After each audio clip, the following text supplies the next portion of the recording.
Good morning students. आज का topic हमारा करंट अफेयर में बजट है। वर्ष 2024-25 का जो बजट है अंतरिम बजट के रूप में पेश किया गया है, क्योंकि यह चुनावी वर्ष है। और इस बजट में क्या क्या इसका फीचर है, आइए हम जानते हैं। सबसे पहले ये जानेंगे कि बजट क्या है, यह अंतरिम बजट से ये कैसे अलग है, अंतरिम बजट बजट से कैसे अलग है, इसमें सरकार ने क्या मैसेज दिया है, राजकोषीय घाटा कितना है, राजस्व घाटा कितना है, प्राथमिक घाटा कितना है, विभिन्न सारी योजनाएं का जो सरकार ने चर्चा किया है उसका फीचर क्या है, हमारा पैसा कहां से आ रहा है, पैसे किस मद में कितना खर्च हो रहा है, राजस्व खर्च कितना है, हमारा पूंजीगत खर्च कितना है, राजस्व आय हमारे पास कितना है, पूंजीगत आय कितना है, कर से हमें कितना प्राप्त हो रहा है, नॉन टैक्स रेवेन्यू कितना है, डिफेंस पे कितना खर्च किया जा रहा है, सब्सिडी पे कितना खर्च किया जा रहा है, स्टेम योजना को लेकर सरकार ने क्या मैसेज दिया है। और उसी तरह से सेल्फ हेल्प ग्रुप को लेकर 1 करोड़ जो हमारी दीदी तैयार हुई है, लखपति दीदी, ये क्या है। विभिन्न योजनाओं को लेकर सरकार किस तरह का डेटा इसे पेश किया है, हम आइए जानते हैं। और हमारा टॉपिक आज बजट है। चलते हैं इसका अगला सेगमेंट। आप जानते हैं कि बजट क्या है, तो आगामी वर्षों के लिए आय व्यय का अनुमानित ब्यौरा है। लेकिन यह अंतरिम बजट है, इसमें सरकार क्या करती है कि जब तक चुनाव चल रहा हो उस दरम्यान के लिए सरकार आवश्यक खर्चों के लिए कुछ धन की मांग करती है। और इसी संदर्भ में विभिन्न योजनाएं उपलब्धि सरकार ने पेश कर दिया है, तो इसको हम जानेंगे। बजट जो है 1 फरवरी 2024 को पेश किया गया। मिसेज निर्मला सीतारमण के द्वारा जो वित्त मंत्री हैं और उनके द्वारा जो बजट पेश किया गया है, ये ऑलरेडी इसमें पहला जो पॉइंट है कि 5 वर्षों में बनेंगे 2 करोड़ घर, अर्थात सरकार ने जो टारगेट किया था कि हम 5 करोड़ घर बनाएंगे, इसमें 3 करोड़ घर बना दिया गया है। जो शेष 2 करोड़ घर है अगले 5 वर्षों में बनाया जाएगा। तो कितना मकान आवास बना दिया गया है, 3 करोड़ आवास बना दिया गया है प्रधानमंत्री आवास योजना के तहत। जो 2 करोड़ शेष मकान है इसको अगले 5 साल में बनाया जाएगा, यह ध्यान में रखना है। सरकार का टारगेट है कि 3 करोड़ महिलाएं को लखपति दीदी बनाना है। हम जानते हैं कि 83 lakh self help group Bharat में है और इससे जो महिलाएं जुड़ी हुई है उन्हें लखपति बनाना है।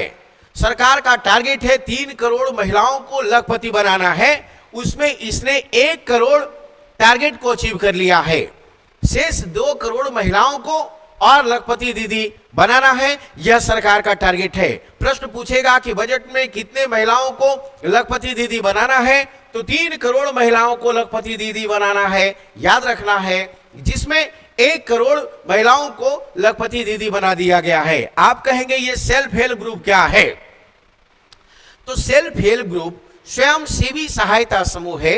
इसमें 15 से 20 महिलाएं मिलकर छोटे मोटे कार्य करती है और इसके लिए जो फाइनेंस होता है वो बैंक से फाइनेंस होता है, वित्तीय संस्था से फाइनेंस होती है और ये फाइनेंस करके अपना इनकम को ये जनरेट करती है, इनकम जनरेट करके अपने जीवन स्तर को ऊपर उठाती है। तो यही सेल्फ हेल्प ग्रुप है। बिहार की हम बात करते हैं तो बिहार में 11 लाख सेल्फ हेल्प ग्रुप है। कितना? 11 लाख सेल्फ हेल्प ग्रुप है, याद रखेंगे। जबकि भारत में 83 लाख सेल्फ हेल्प ग्रुप है, इसे ध्यान में रखना है। नेक्स्ट ये सरकार ऑलरेडी बजट में चर्चा किया है कि टैक्स में किसी प्रकार का कोई प्रावधान ये चेंजिंग नहीं हुआ है, बदलाव नहीं हुआ है। जो हमारा टैक्स स्लैब है वो पहले से फिक्स है और उसमें किसी प्रकार का कोई चेंजिंग नहीं हुआ है, यह ध्यान में रखनेंगे। एक आई है रूफटॉप सोलर योजना। प्रधानमंत्री रूफटॉप सोलर योजना वैसी योजना है जिसके तहत किसानों को उसके छत पर सोलर पैनल लगाया जाएगा और उससे जो बिजली उत्पन्न होगी उससे क्या होगा, किसान अवश्य अपनी आवश्यकताओं की पूर्ति करेंगे और इससे क्या होगा कि जो सरकार के द्वारा बिजली उपलब्ध कराई जाती है उसका जो बजट आता है वो बचेगा और इसके लिए सोलर पैनल पर सरकार सब्सिडी भी उपलब्ध करा रही है। तो ये ध्यान में रखना है, ये बहुत बड़ी बात है। चलिए नेक्स्ट इसमें क्या है बजट में। नेक्स्ट बजट में यह है कि नया टैक्स स्लैब जो भी है पूछेगा कि टैक्स स्लैब कितना है। तो 1 2 3 4 5 6 टैक्स स्लैब है, याद रखेंगे। 0 से 3 लाख तक का टैक्स एग्जेम्प्ट है, याद रखना है, इसमें किसी प्रकार को टैक्स नहीं देना है। 3 से 6 लाख जिसका इनकम है वो 5% ऑलरेडी इसका टैक्स है, ये ध्यान में रखेंगे और इसको भी सरकार अभी ऑलरेडी इसको रिबेट दिया हुआ है। 6 से 9 लाख में जिसका इनकम आ रहा है उसे 10% टैक्स देना है, याद रखना है। पूछेगा 9 से 12 लाख वाले स्लैब में कितना प्रतिशत टैक्स लग रहा है, तो 15% टैक्स लग रहा है। 12 से 15 लाख वाले स्लैब में कितना प्रतिशत टैक्स है, तो 20% टैक्स है, यह ध्यान में रखेंगे। 15 लाख से ज्यादा पर जिसका भी टैक्स है, 15 लाख से ज्यादा जिसका इनकम है वो 30% वाले स्लैब में चला जाएगा, याद रखना है। इसके अलावे शेष अलग से होगा और इसके अलावे सरचार्ज अलग से लिया जाएगा, याद रखेंगे। शेष क्या है और सरचार्ज क्या है। शेष क्या है, करों के ऊपर लगाया गया कर ही शेष कहलाता है और ये किसी भी टैक्स पे लगाया जा सकता है। लेकिन सरचार्ज क्या है, सरचार्ज एक जो मैक्सिमम लिमिट इनकम होता है उसके ऊपर लगाया जाता है, याद रखना। जैसे 50 लाख से ऊपर, 1 करोड़ से ऊपर इतना सरचार्ज लगेगा। तो इसको और मैं बताऊंगा टैक्स वाले चैप्टर में। तत्काल यह हमारा स्लैब कितना है, 6 स्लैब है टैक्स का। और याद रखेंगे इसमें पूछ सकता है आपको कि 3 से 6 लाख वाले इनकम में कितना स्लैब है, कितना प्रतिशत टैक्स लिया जा रहा है, तो 5% याद रखना है। नेक्स्ट इसमें क्या है, नेक्स्ट हमारा है बजट में चर्चा आया है 3D का। ये 3D क्या है, तब पूछेगा ये क्या है 3D, तो ये डेमोग्राफी है। ये क्या है जी, डेमोग्राफी। पहला क्या है, डेमोग्राफी। दूसरा क्या है, डेमोक्रेसी। दूसरा क्या है, डेमोक्रेसी, याद रखना है। और तीसरा क्या है, डाइवर्सिटी। तीसरा क्या है जी, डाइवर्सिटी, याद रखेंगे, बड़ा इंपॉर्टेंट है। हमारा जो जनसंख्या की स्थिति है भारत में, हम पूरे वर्ल्ड में सर्वाधिक जनसंख्या वाला देश है। 142 करोड़ 80 लाख हमारी भारत की जनसंख्या है और इसको ध्यान में रखकर हम संसाधन का कैसे उपयोग करें ताकि सबों का यहां पर सुपोषण उपलब्ध हो, तो इसको ध्यान में रखा गया है। डेमोक्रेसी, हमारा देश कैसा है, लोकतांत्रिक देश है, प्रजातांत्रिक देश है।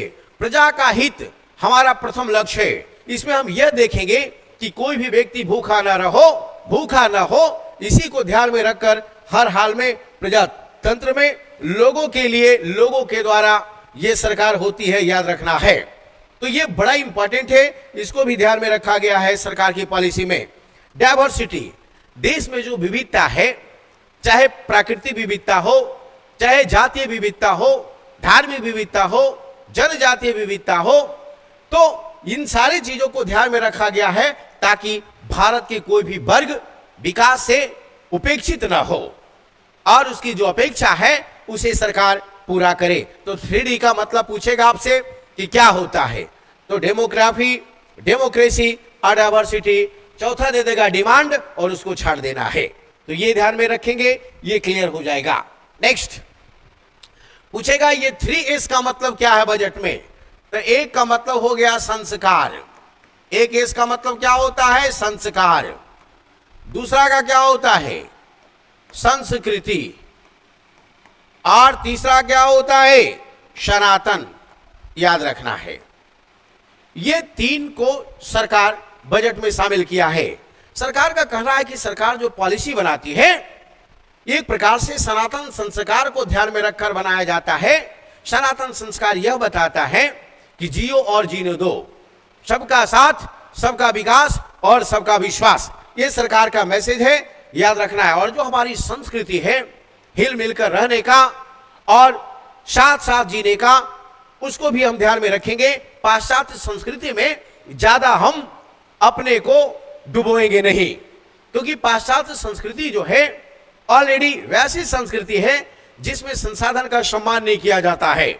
हमारी जो संस्कृति रही है सनातन संस्कृति, वो संस्कृति यह कहता है कि संसाधन का प्रयोग इस रूप से किया जाए ताकि हमारी वर्तमान आवश्यकताओं की पूर्ति हो और साथ में भविष्य के लिए भी हमारा बचा रहे। अर्थात सतत विकास की बात करता है हमारा संस्कृति, याद रखना है। सतत विकास की बात करता है, यह भी सस्टेनेबल डेवलपमेंट की बात करता है, प्रकृति के सम्मान की बात करता है, संरक्षण की बात करता है, संवर्धन की बात करता है। यह सरकार की पॉलिसी में यह झलक रही है और 3S का मैसेज वो दिया है बजट में।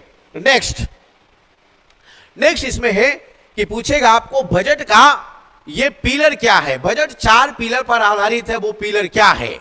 तो पहला पिलर ये है, दूसरा ये है, तीसरा ये है, चौथा ये है। तो ये जो 4 पिलर है, ये चारों को मजबूत होना है। सरकार ने बोला कि हम इस चारों के लिए काम कर रहे हैं। तो जी का मतलब क्या हो गया? ज्ञान। जी का मतलब क्या हो गया? गरीब। जी का मतलब क्या हो गया? जी गरीब। ये सरकार कहती है कि हम गरीबों के लिए काम जबरदस्त किया है। दूसरा कह रही है ये युवा के लिए भी हमने काम किया है। और तीसरा हम अन्नदाता के लिए काम किया है, मतलब किसान के लिए काम किया है। और चौथा हमने नारी के लिए भी काम किया है। अर्थात भारत में 3000-4000 जातियां नहीं है, मात्र 4 ही जाति है। भारत में 4000 जाति नहीं बल्कि 4 जातियां हैं। पहला गरीब है, दूसरा युवा है, तीसरा अन्नदाता है और चौथा नारी है। ये 4 जातियां हैं और इन्हीं का हमें हर हाल में विकास करना है। सरकार के पॉलिसी में भी ये नजर आती है। विभिन्न योजनाओं में गरीबों के विकास को लेकर ध्यान में रखा गया है, कि युवा के विकास को लेकर ध्यान में रखा गया है, किसानों के संवर्धन कैसे हो इसे ध्यान में रखा गया है, महिलाओं का विकास हो ये इसे भी ध्यान में रखा गया है, जो हम विभिन्न योजनाओं के माध्यम से समझेंगे। बजट में आरपीटी की भी चर्चा आई है। आर का मतलब क्या होता है? तो रिफॉर्म। यानी सरकार सुधार पर बल देना चाह रही है कि किस कारण से आज हम 75 साल का स्वतंत्रता का हो गया, फिर भी हम भोजन और पेयजल का अभाव जैसी समस्या का सामना कर रहे हैं। इसका मतलब कहीं ना कहीं हमारी पॉलिसी में त्रुटि है। इसलिए सरकार कहती है रिफॉर्म पर हम बल देंगे। दूसरा परफॉर्म, हमारा परफॉर्मेंस बढ़िया रहेगा। लोगों के इंटरेस्ट में हमारा परफॉर्म जो है ये बढ़िया रहेगा, परफॉर्मेंस बढ़िया रहेगा। हम लोगों के हितों को ध्यान में रखकर परफॉर्म करेंगे।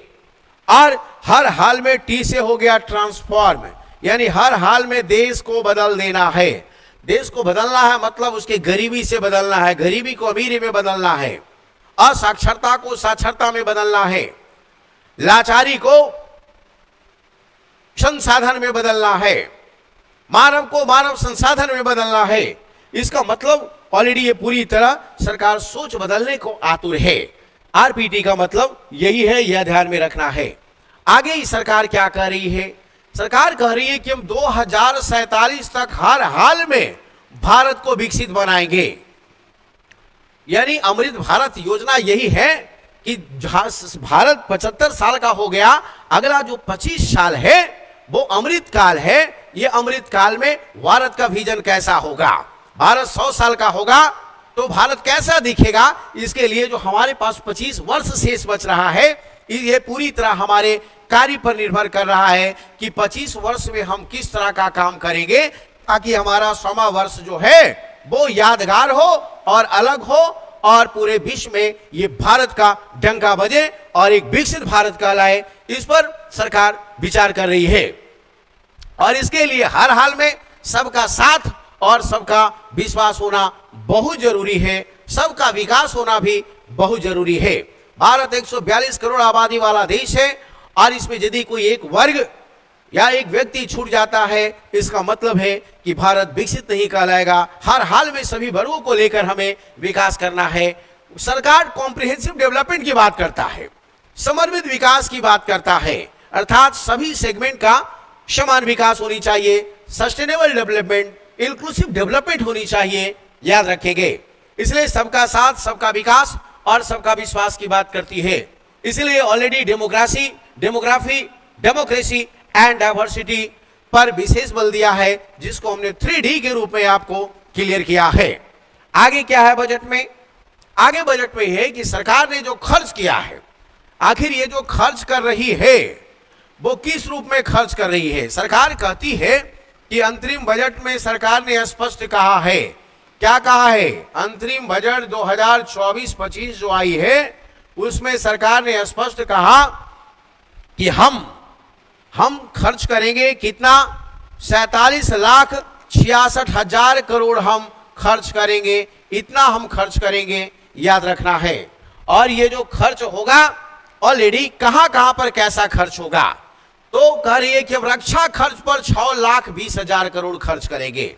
6,20,000 करोड़ कहां पे खर्च हो रहा है? रक्षा विभाग पे खर्च हो रहा है। प्रश्न पूछेगा कि बजट में रक्षा विभाग पर कितने खर्च करने का लक्ष्य रखा गया है, तो 6,20,000 करोड़, याद रखना है। परिवहन विभाग पर कितना खर्च किया जाएगा, रोड निर्माण के लिए कितना खर्च किया जाएगा, तो 2,78,000 करोड़, यह ध्यान में रखना है। सरकार ने कहा कि अभी हाल ही में हमने 40,000 किलोमीटर नए एनएच का निर्माण किया है, यह बहुत बड़ी उपलब्धि है। रेलवे के लिए स्पष्ट कहा है कि 29 लाख किलोमीटर, हम 29,000 किलोमीटर हमने नया रेलवे ट्रैक का निर्माण किया है। तो इसलिए इस साल रेलवे विभाग में 2,55,000 करोड़ रुपया खर्च किया जाएगा। कॉमर्स, फूड और पब्लिक डिस्ट्रीब्यूशन के लिए 2,13,000 करोड़ रुपया रखा है।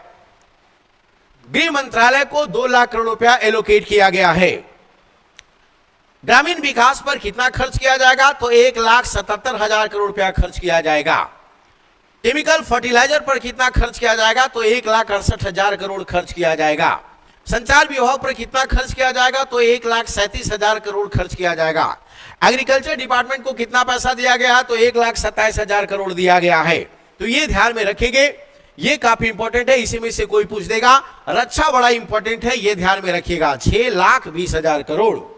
अगला आगे है कि सरकार कहती है कि हम एमजी नरेगा चला रहे हैं। MG NREGA, Mahatma Gandhi national rural employment guarantee रोजगार योजना, ये वैसी योजना है जिसके तहत जो भी अकुशल मजदूर हैं उन्हें एक कार्य सौंपा जाता है, 100 दिनों का कार्य दिया जाता है। इससे क्या होता है कि उनको काम मिल जाता है और उनका इनकम जो है ऑलरेडी निश्चित हो जाती है।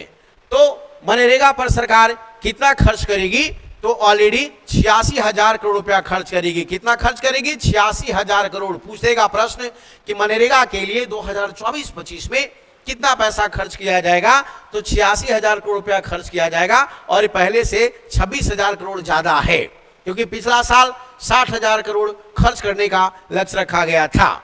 उसी तरह से पूछ देगा आयुष्मान भारत के लिए, आयुष्मान भारत के लिए सरकार ऑलरेडी कितना पैसा बजट में एलोकेट किया है, तो 7,500 करोड़। कितना करोड़? 7,500 करोड़ रुपया एलोकेट किया है। 7,500 करोड़ खर्च किया जाएगा। हमें लगता है ये गलत है, ये 75,000 करोड़ होना चाहिए, है ना। चलिए नेक्स्ट, इसमें क्या है? आयुष्मान भारत एक ऐसी योजना है जिसके तहत 5 लाख का स्वास्थ्य बीमा उपलब्ध कराई जाती है। एक परिवार में यदि कोई बीमार व्यक्ति हो तो हमारा सेकेंडरी और टर्सरी जो हमारा इलाज होता है, सेकेंडरी केयर और टर्सरी केयर का जो इलाज होता है, एक्सपर्टाइज जो इलाज होता है और सर्जन का जो इलाज होता है, उसके लिए जो भी खर्च आएगा वो सरकार खर्च करती है 5 लाख तक, याद रखिएगा। और इसके लिए विभिन्न प्रकार के बहुत सारे हॉस्पिटलों से टैग है और आप जाइए अपना हेल्थ सर्विस लीजिए, तो उसका पेमेंट सरकार करेगी। तो ये बहुत बड़ी बात है। आयुष्मान भारत में बहुत लोग इससे लाभ लिया है और ये बड़ा इंपॉर्टेंट योजना है स्वास्थ्य विभाग के लिए। उसी तरह सरकार कहती है कि हम अक्षय ऊर्जा को विकास कर रहे हैं, हम ग्रीन एनर्जी डेवलप करना चाहते हैं और जीवाश्म ईंधन का उपयोग कम से कम करना चाहते हैं। कोयला का खपत कम से कम हो क्योंकि वो कार्बन उत्सर्जन करता है। इसलिए सौर ऊर्जा के लिए सरकार कितना पैसा रखा है, तो 6200 करोड़ रखा है, याद रखिएगा। नेक्स्ट है already green hydrogen mission, hydrogen ईंधन को बढ़ावा देने के लिए और इनोवेशन टेक्नोलॉजी को अपनाने के लिए, इस पर रिसर्च के लिए लगभग 6903 करोड़ रुपया खर्च किया जाएगा, याद रखना है। नेक्स्ट नेक्स्ट जो हमारा है ऑलरेडी, नेक्स्ट हमारा है इसमें, चलिए नेक्स्ट पॉइंट है कि सरकार कह रही है कि हम 47,66,000 करोड़ रुपया खर्च करेंगे। तो ये पैसा कहां कहां खर्च होगा, ये पैसा कहां खर्च किया जाएगा, सर्वाधिक पैसा कहां खर्च किया जाएगा? तो याद रखना है, सर्वाधिक पैसा जो खर्च किया जाएगा वो इंटरेस्ट पेमेंट पर खर्च किया जाएगा। कहां खर्च किया जाए? ब्याज भुगतान पर। क्यों? क्योंकि हम देश को चलाने के लिए प्रति वर्ष सरकार उधार लेती है। कैसे, समझिए इसको।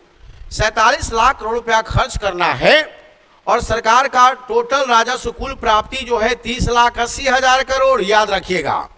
30,80,000 करोड़ जो है कुल प्राप्ति है, याद रखेंगे, कुल प्राप्ति। और कुल खर्चा कितना है? 47,66,000 करोड़।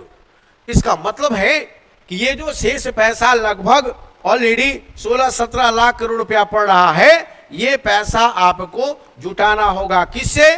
तो ये ऋण लेना होगा। इसके लिए क्या लेना होगा? ऋण से प्राप्त कर सकते हैं, विनिवेश से प्राप्त कर सकते हैं, याद रखेंगे, ये काफी इंपॉर्टेंट है। तो ये जो पैसा लीजिएगा इसके लिए आपको तो ब्याज देना पड़ेगा। तो पहले जो भी पैसा लिया गया है उस पर सरकार ब्याज पर खर्च करेगी और 20% ब्याज पे खर्च किया जाएगा। तो लगभग 10 लाख करोड़ रुपया, 47 लाख करोड़ में 10 लाख करोड़ रुपया तो हमको ब्याज पे खर्च हो जाएगा, याद रखिएगा। ठीक है, जो भी केंद्रीय योजनाएं चल रही है उस पे 8% खर्च किया जाएगा। सब्सिडी जो है उस पर 6% खर्च किया जाएगा। सब्सिडी क्या है?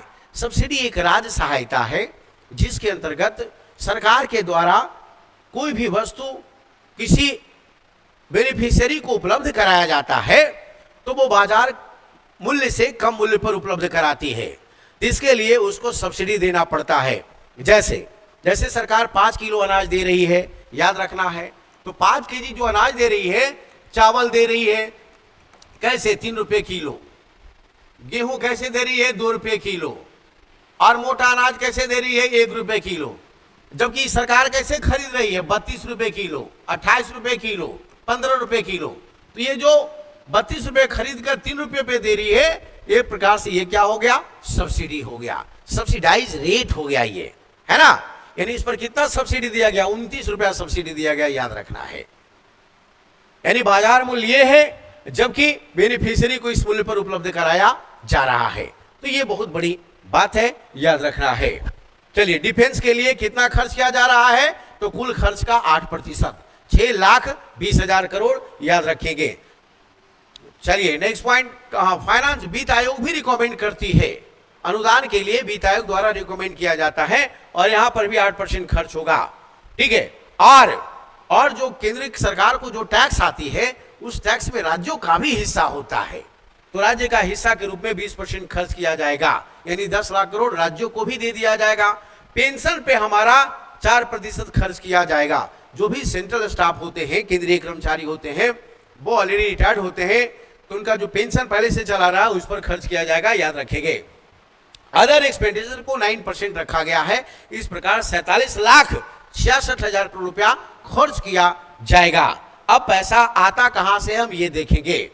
ऑलरेडी सरकार कहती है कि इनकम टैक्स से हमारा 19% आएगा, लेकिन इसके पहले उधार से सर्वाधिक पैसा आएगा। उधार से हम लेंगे सर्वाधिक पैसा।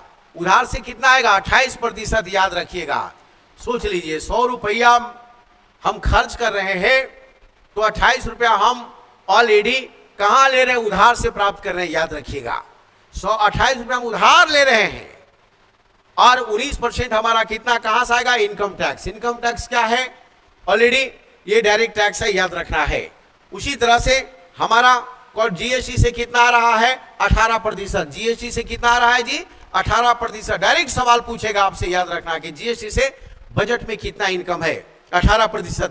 दिसंबर 2023 में 1,65,000 करोड़ जीएसटी से कलेक्शन हुआ था, जबकि मई 2024 में आप देखेंगे कि 1,75,000 करोड़ जीएसटी से कलेक्शन हुआ है, याद रखेंगे।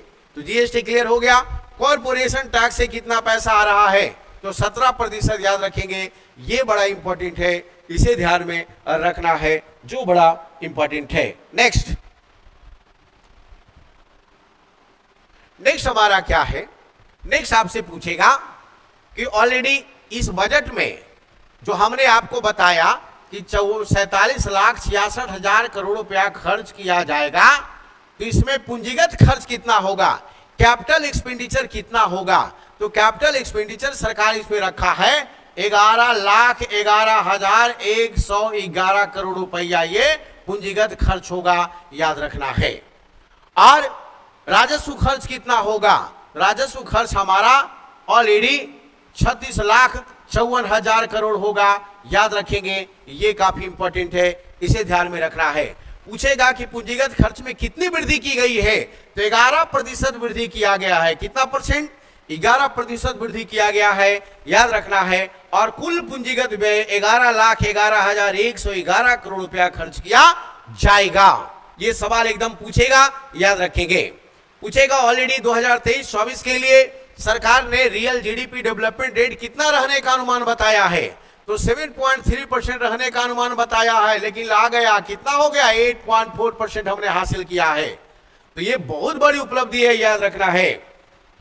जीडीपी क्या होता है, देश की सीमा के अंदर कृषि वस्तु सेवाओं के कुल मौद्रिक मूल्य जो हमारा होता है, उसका कुल योग को हम जीडीपी कहते हैं। तो किस दर से वो विकास हो रहा है, यह हमारा विकास हो रहा है 8.4%, याद रखना है, बड़ा इंपॉर्टेंट। जबकि हमारा टारगेट हमारा 7.3 था, उसको हमने ऑलरेडी अधिक हासिल किया है, ये काफी इंपॉर्टेंट है, यह ध्यान में रखना है। आईएमएफ का रिपोर्ट क्या है, बजट में आईएमएफ का रिपोर्ट क्या है। आईएमएफ का मतलब इंटरनेशनल मॉनेटरी फंड, एक ऐसी संस्था है जो अंतरराष्ट्रीय स्तर पर जो भी फाइनेंशियल इम्बैलेंस होता है उसको बैलेंस करने का प्रयास करती है और इसके लिए वित्तीय मदद उपलब्ध कराती है। आईएमएफ ने कहा है कि भारत 2027 तक तीसरी बड़ी इकोनॉमी होगी, वर्ल्ड की तीसरी बड़ी इकोनॉमी होगी, याद रखना है। कब तक, 2027 तक। और 2027 तक भारत का कुल जो जीडीपी होगा वो 3.8 ट्रिलियन डॉलर होगा, याद रखेंगे। और 2030 तक सरकार का टारगेट है कि हमारा जीडीपी, कुल जीडीपी 7 ट्रिलियन डॉलर होनी चाहिए। ये बहुत बड़ी बात है, इसे ध्यान में रखना है, ये काफी इंपॉर्टेंट है। आगे हम चलते हैं। आगे सरकार कहती है कि इस बजट में कुल प्राप्ति कितना होगा, तो कुल प्राप्ति जो हमारा होगा 30,80,000 करोड़। कितना, 30,80,000 करोड़, जिसको हमने पहले बता दिया है। जबकि हम खर्च कितना करेंगे, तो 47,66,000 करोड़, याद रखिएगा, ये खर्च किया जाएगा, ये ध्यान में रखना है। इसका मतलब ये है कि ऑलरेडी हमारा जो भी हमारा एक्स्ट्रा खर्च हो रहा है ये हमें लोन से लेना होगा, इसके लिए डिसइन्वेस्टमेंट हमको करना होगा, विनिवेश से प्राप्त करना होगा, ये ध्यान में रखेंगे। और 30,80,000 करोड़ जो प्राप्त हो रहा है उसमें यह भी पूछेगा कि राजस्व, ऑलरेडी हमारा कर राजस्व इसमें कितना है। रेवेन्यू दो तरह का, एक टैक्स रेवेन्यू है, दूसरा नॉन टैक्स रेवेन्यू है। तो टैक्स रेवेन्यू से हमको प्राप्त हो रहा है 26 लाख करोड़, याद रखना है। और शेष जो हमारा 4 लाख करोड़ है वो नॉन टैक्स रेवेन्यू है, ये भी ध्यान में रखेंगे, ये काफी इंपॉर्टेंट है। चलिए अगला सवाल। अगला पूछेगा कि ये बताओ दिसंबर 2023 में जीएसटी से कुल सरकार का कितना पैसा प्राप्त हुआ, तो हमने बताया 1,65,000 करोड़। कितना, 1,65,000 करोड़। और मई 2024 महीना में यह प्राप्ति हुआ 1,75,000 करोड़।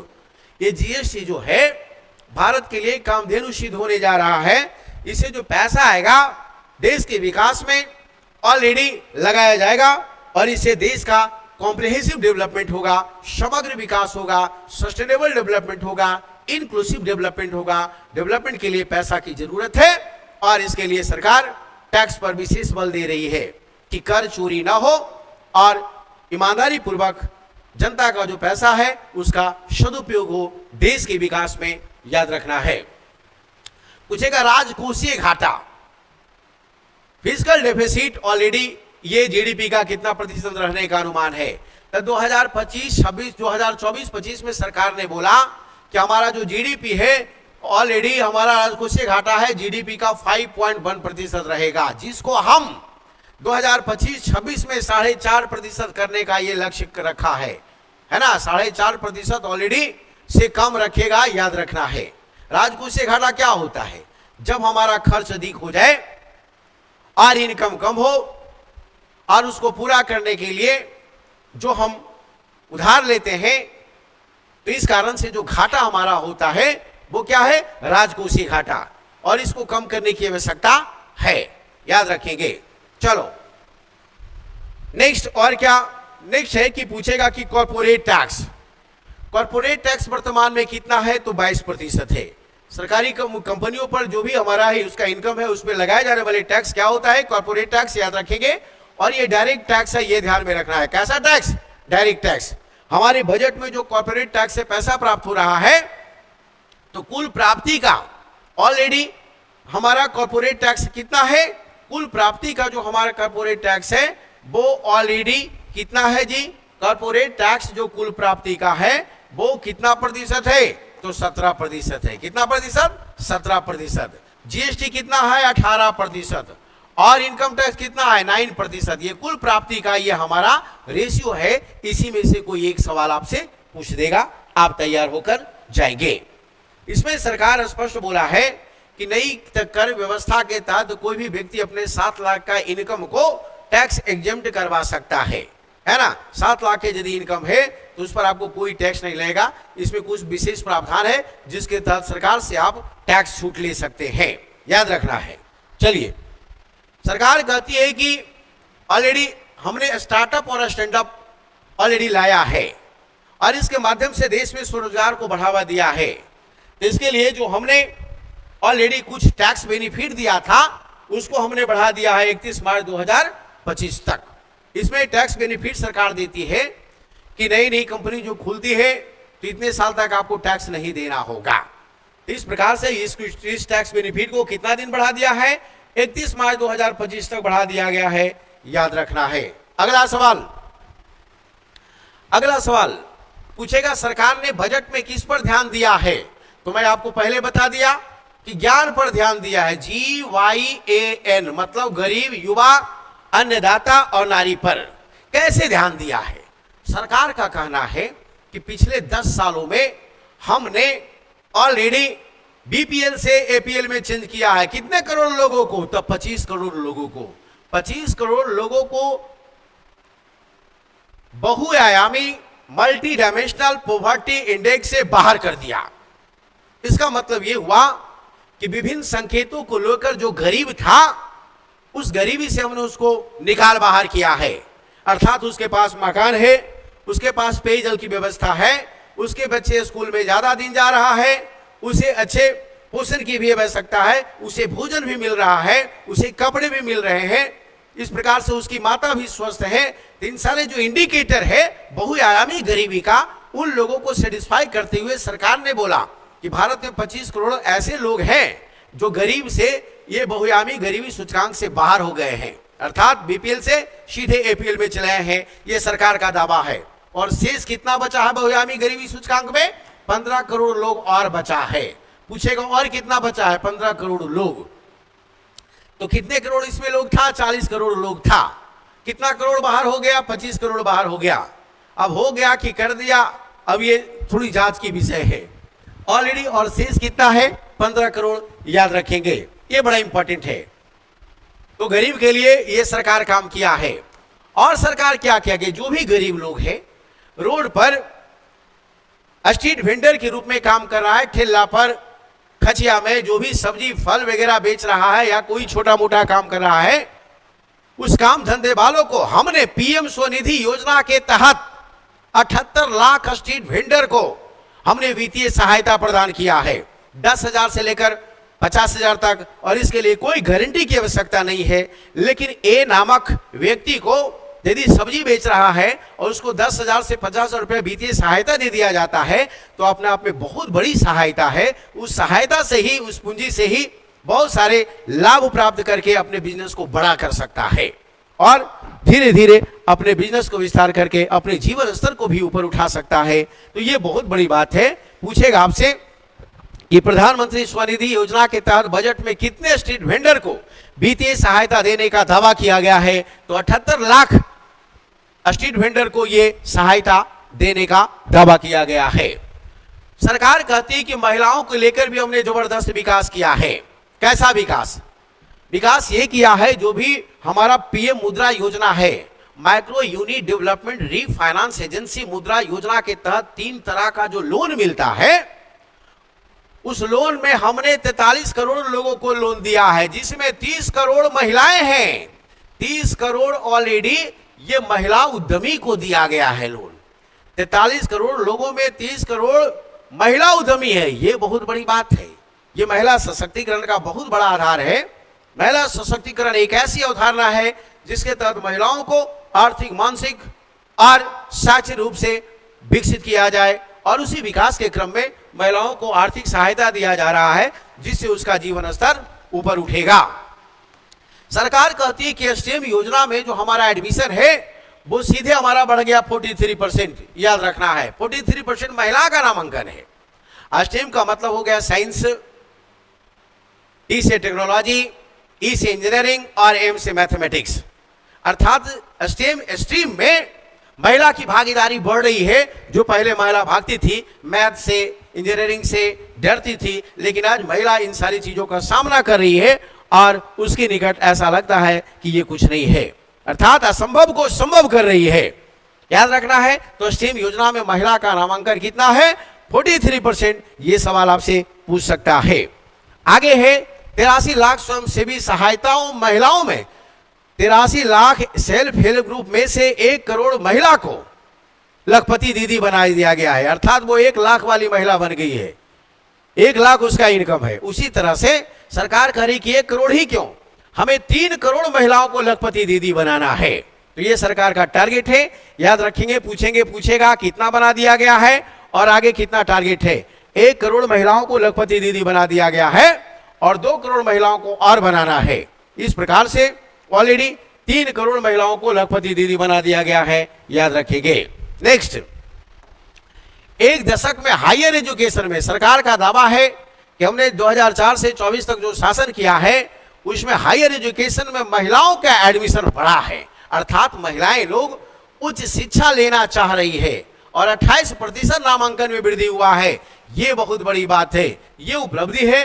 अर्थात जो वर्ग, समाज या लिंग यदि पढ़ा लिखा नहीं है तो अपने अधिकार को नहीं जान सकता है, उसके प्राप्त करने का तरीका उसे नहीं मालूम होगा। हर हाल में ऑलरेडी पढ़ना है और आगे बढ़ना है।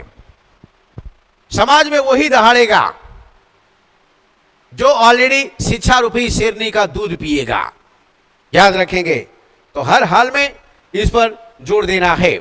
सरकार कहती युवाओं के लिए हमने जबरदस्त काम किया है। हमने पिछले 10 सालों में 1 करोड़ 40 लाख युवाओं को हमने स्किल्ड किया है।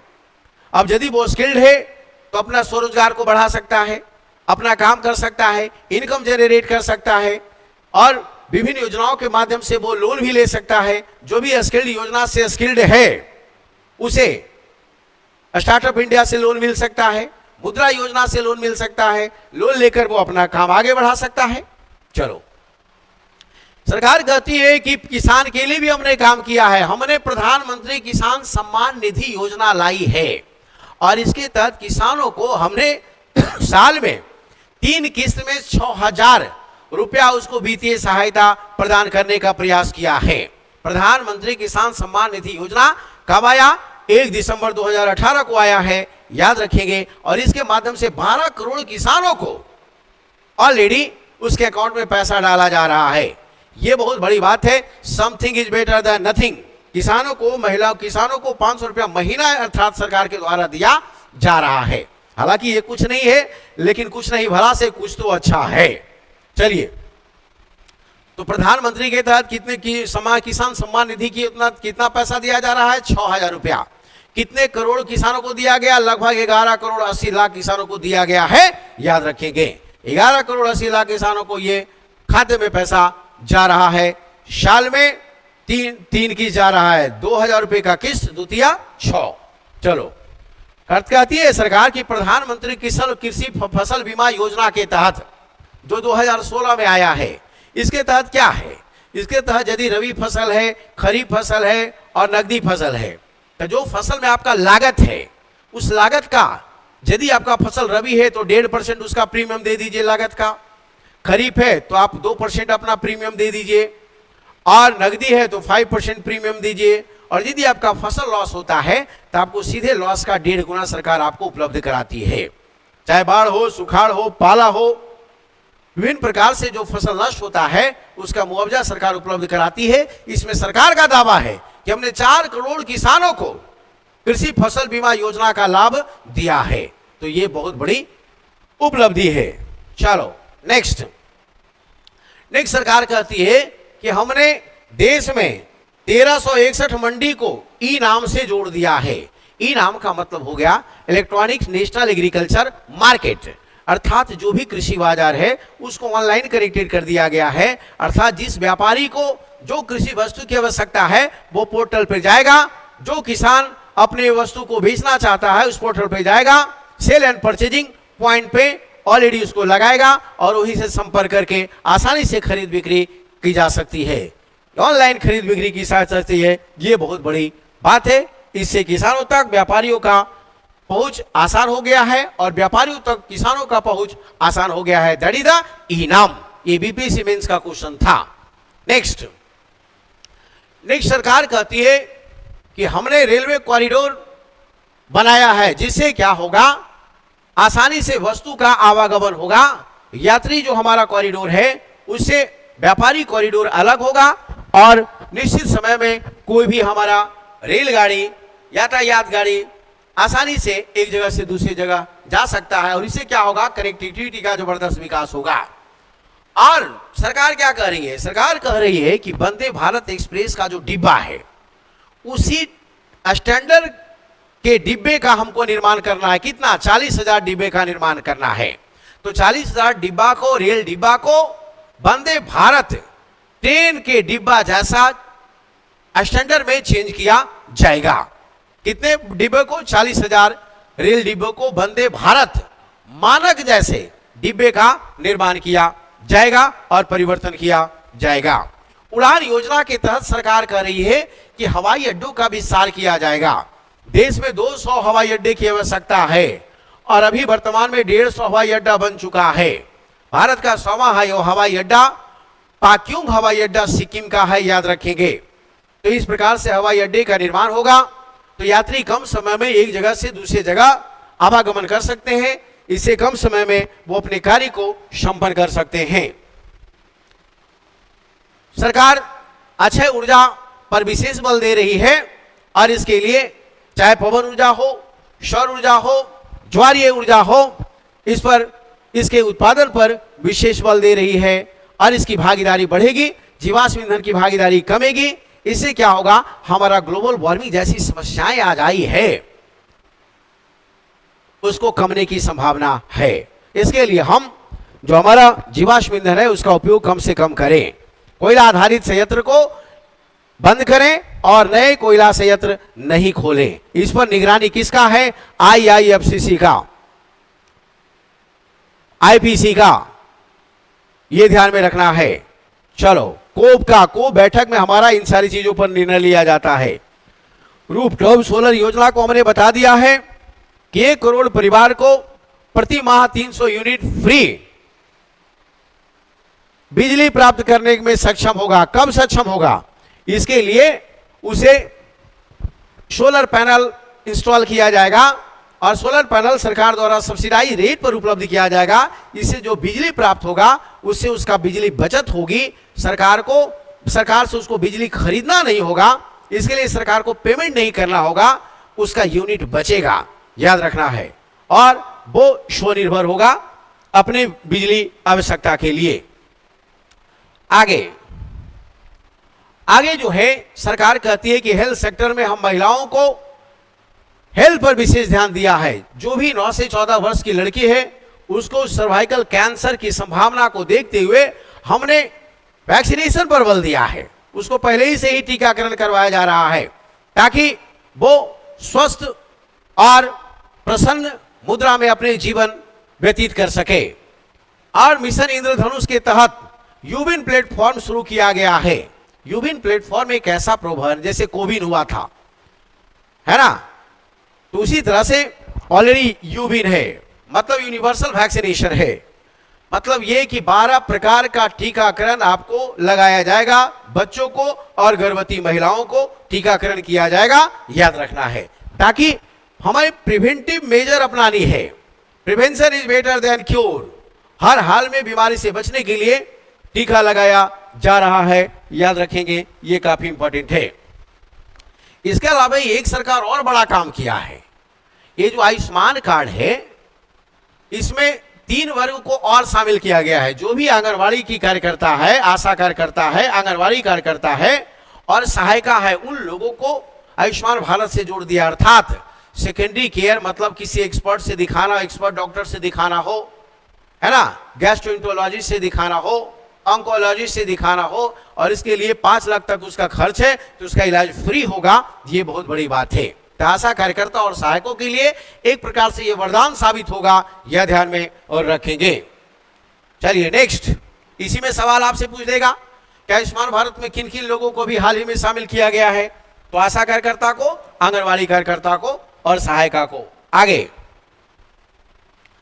आगे है मत्स्य पालन के लिए। मत्स्य पालन में प्रधानमंत्री मत्स्य संपदा योजना आई थी। उसमें सरकार का टारगेट था कि देश में मछली उत्पादन को बढ़ाना है और 2025 तक हर हाल में हमको मछली निर्यात करके उससे 1 लाख करोड़ रुपया हमको प्राप्त करना है। तो ये बहुत बड़ा टारगेट है और इस पर सरकार विशेष बल दे रही है। इसके लिए ऑलरेडी विभिन्न प्रकार का वित्तीय सहायता उपलब्ध कराती है। किसान क्रेडिट कार्ड के तहत अब किसानों को नहीं बल्कि मत्स्य पालन और पशुपालन दोनों को ही जोड़ दिया है। ये बहुत बड़ी बात है और इससे इसको उपलब्ध कराया जा रहा है। विभिन्न प्रकार की वित्तीय सुविधाएं ध्यान में रखना है। सरकार कहती है कि अब राज्यों को भी अगले 50 साल के लिए बगैर ब्याज का हम ऋण उपलब्ध कराएंगे। इसके लिए 75,000 करोड़ रुपया रखा गया है ताकि राज्य सरकार पर विशेष खर्च ना आए और उसको वित्तीय सहायता केंद्र के सरकार के द्वारा दिया जाए और राज्य अपने संसाधन और मशीनरी को मजबूत करे और लोगों की सेवा करे और विकास करे। इसके लिए ऑलरेडी इतने का प्रावधान किया गया है, यह ध्यान में रखेंगे। इसके लिए 1,30,000 करोड़ रुपया खर्च किया जाएगा। चलिए नेक्स्ट क्या है? नेक्स्ट ये है, आज का हमारा मोटिवेशन है कि हम भाग्य में नहीं अपनी शक्ति में विश्वास करें। बिल्कुल, मानसिक शक्ति, शारीरिक शक्ति, आध्यात्मिक शक्ति का कोई विकल्प नहीं है। और यदि आपके पास शक्ति है तो संसाधन है, और संसाधन है तो आप स्वस्थ ईमानदारी पूर्वक आप जीवन व्यतीत कर सकते हैं और यही जीवन की सफलता का राज है। संसाधन विहीन जीवन कोई जीवन नहीं। तो हर हाल में जीवन में वास्तविक संसाधन होनी चाहिए और इसके लिए भाग्य पर नहीं अपनी शक्ति पर विश्वास करें। Strength is power, weakness is death, याद रखना है।